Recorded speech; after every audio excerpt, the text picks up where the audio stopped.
Let's go.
Let's go.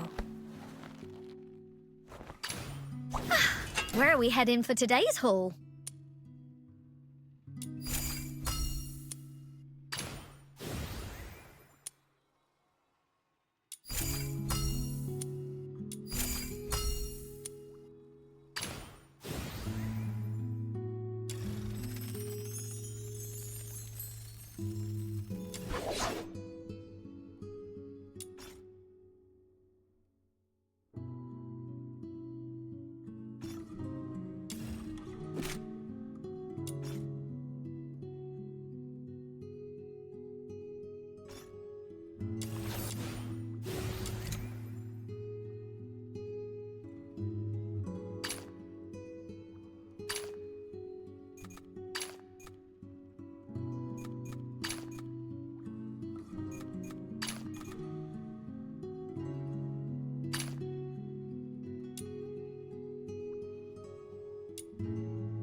Let's go.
Nightingale, broken wings, you can weep, you can sleep.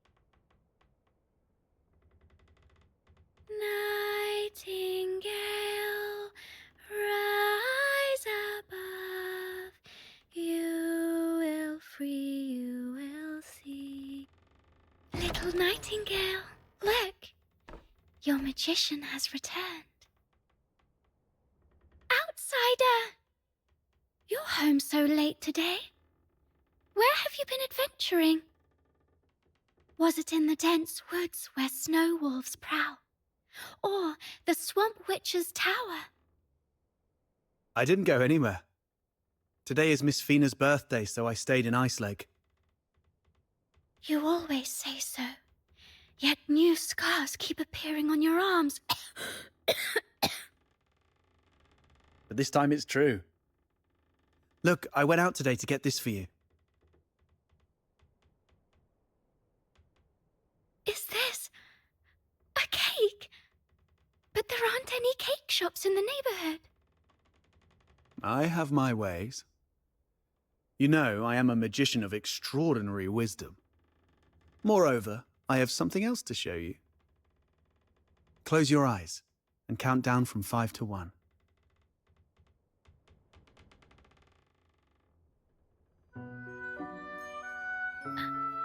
Stars. Twinkling, shining stars. You read the story I wrote, didn't you?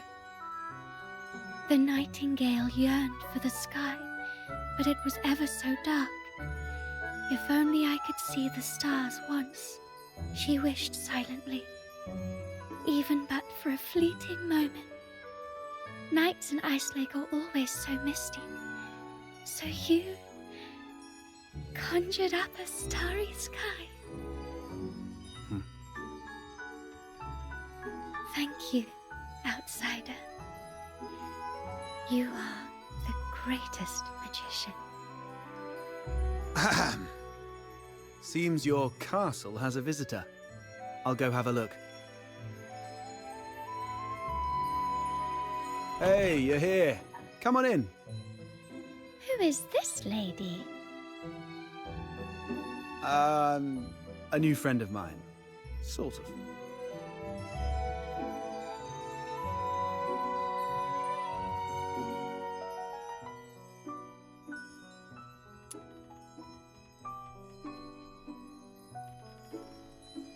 Don't listen to that little button mushroom. She's so full of it. Terrifying relative? I don't quite follow. I'm Fina, outsider's sister. Are you all right? I'll get you some warm water. It's okay, I'm fine. Just happy to have a friend of outsiders over. Would you like to join our tea party? We'll have sweet cake. A tea party? It's just water. Don't get hung up on the details. Just play along.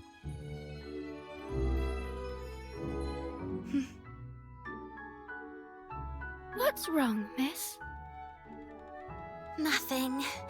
It's just that the cake is quite sweet, which reminds me of my family. She used to season food with lots of sugar. The island we grew up on had plenty of fish and salt, but sugar was a rarity. So when we were little, we never really got to have any. She's only a few years older than me, but from a young age, she began working as a helper for the neighboring fishermen.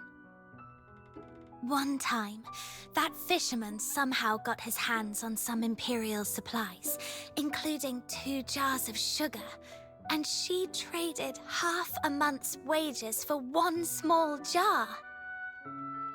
It was the first time she got hold of any sugar, and she didn't know how to use it.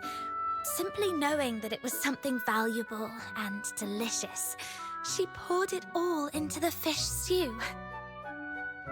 By the time we grew up and started earning more, sugar wasn't such a luxury anymore. But whenever she cooked, she'd still add a lot of sugar out of habit. Goodness, that sounds horrible. I can almost smell that fishy, sickly, sweet odor. She owes you an apology. Or at the very least, she owes the sugar and the fish an apology. No, outsider, you're missing the point of the story. I believe that lady who always used a lot of sugar was also a great magician. So, in our guest's eyes, everything related to her was wonderful, even the unbearably sweet meals. Okay, whatever Fina says. So where is that girl now? Perhaps you can bring her some cake. Let her know what normal sweets taste like. We got separated and lost each other yesterday. Or maybe longer ago. I'm not sure.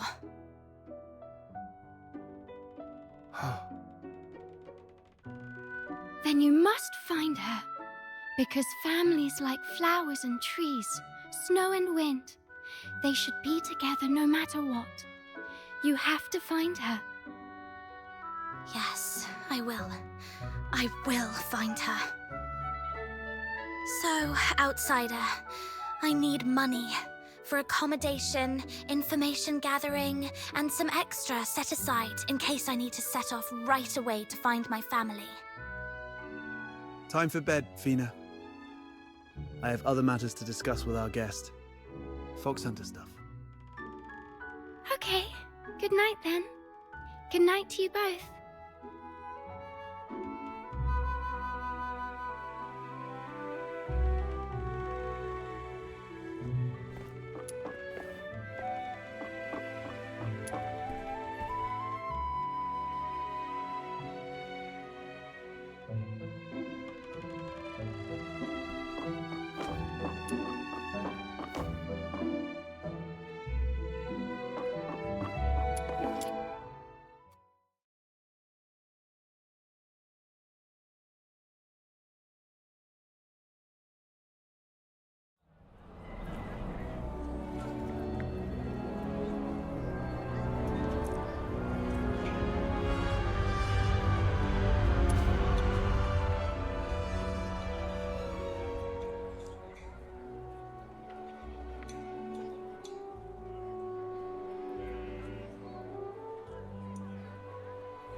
to get down to business.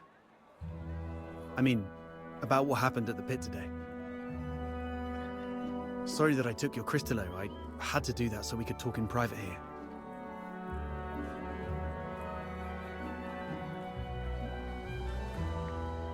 Nah, she's fine. That little button mushroom's full of hot air, but she understands what's important. It's that girl in green I have reservations about. I've seen her going in and out of Hypnos' house. I don't know if she's just a regular lodger or some kind of assistant to Henrik Ethelred. I'll cut to the chase. I don't trust Henrik Ethelred. I suspect he's up to something shady. Something shady? Like what? Do you know anything about the Crystallo of Stella, the stuff he's after? They're beautiful rocks that were popular for their looks, but that's not the whole story. In some countries, they're used for medicinal purposes. 18 years ago in Flagson province, there was a serious case of medical negligence involving Crystallo of Stella, throwing half the city into chaos. That's when they slapped a ban on Crystallo trading.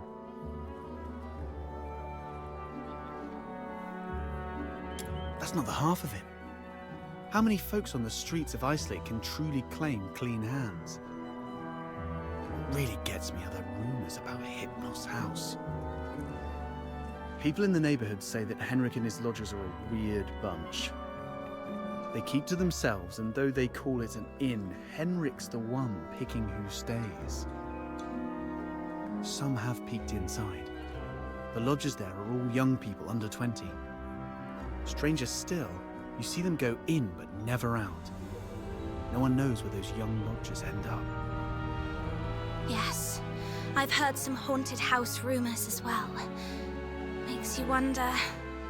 But speaking of which, how did you get onto this? There's this fox hunter boy I used to work with named Hunt. He went missing a month ago, last seen by the scrap picker girl, right outside the Hypnos house. A couple of days ago, I went over there and ended up in a blazing row with Henrik. Even with a dagger to his throat, he kept quiet about Hunt. He just stood there, sneering. You know quite well what would happen to a Charon harming a human. I know you have a sister. Better stay out of it for her sake. Damn it, I really want to throw him into the lamenting lake. Anyway, I must find out what happened to Hunt and what Henrik is really up to. It's not just for Hunt. I do this mostly for Fina. I don't want to see anyone I care about living in fear anymore. In that case, I'm worried about someone too. I mean Psyche, the girl in green you mentioned. If Henrik is up to something evil, I'm worried that he might harm her. She's too kind to do anything bad. I trust my instincts. Good. We have a common cause then. I was going to get the Crystallo from the pit, then use it as an excuse to apologize to Henrik and take a look inside the inn. I thought no one would take the job, so I went off to sort out a cake first. Didn't expect you newbies to throw a curveball. How about we strike a deal?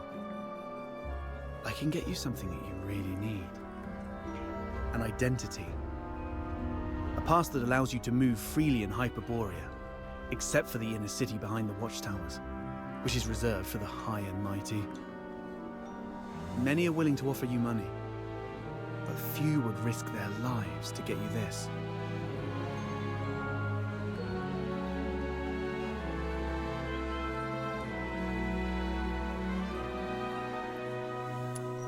How can you get one?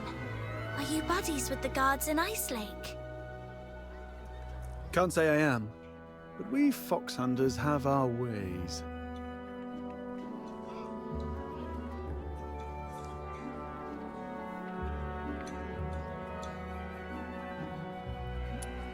There are things in this city that money can't buy, especially those that could land you in hot water. What you need is the invisible thread of connections between people. Without a travel permit, it's indeed difficult to get around in Hyperborea. So, what's the catch? Give you the Crystallo? No, you can have it. And you can trade it with Henrik for silver coins if you want.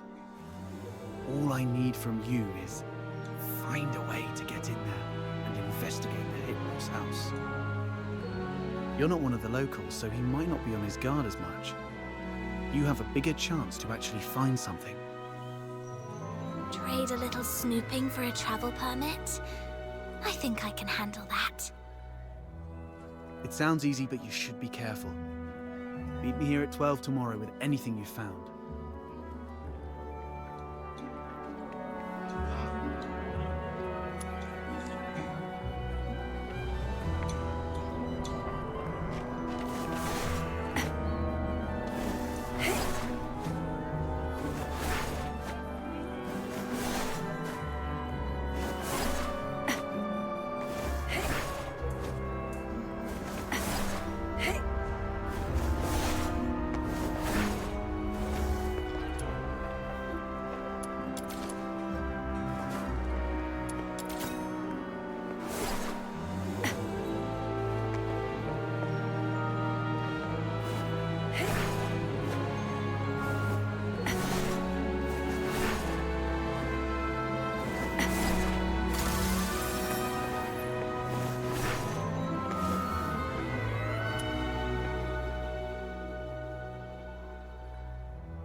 So much has happened today. Can you see the moon from where you are? The very same moon that I'm looking at? Tomorrow, we shall still be brave and live on.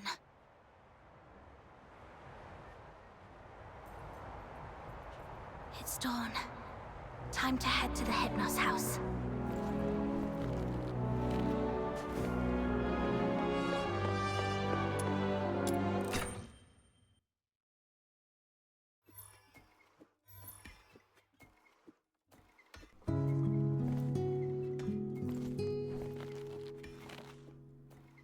Let's go. Let's go.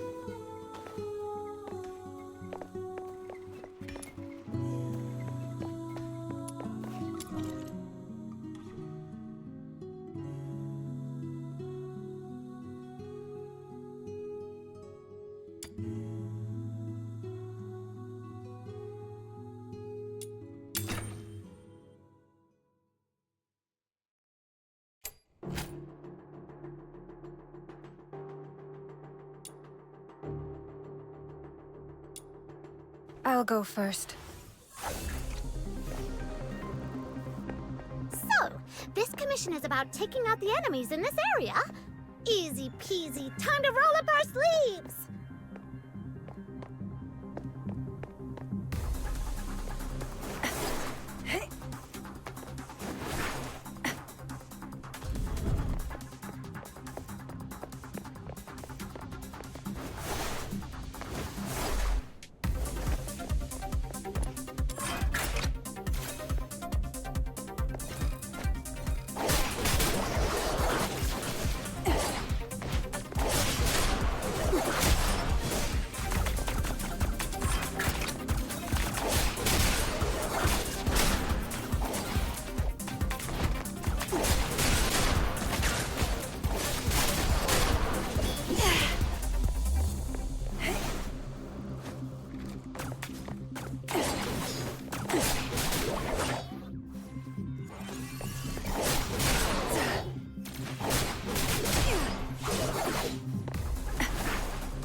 Let's quickly get this over with and go home.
It's all over.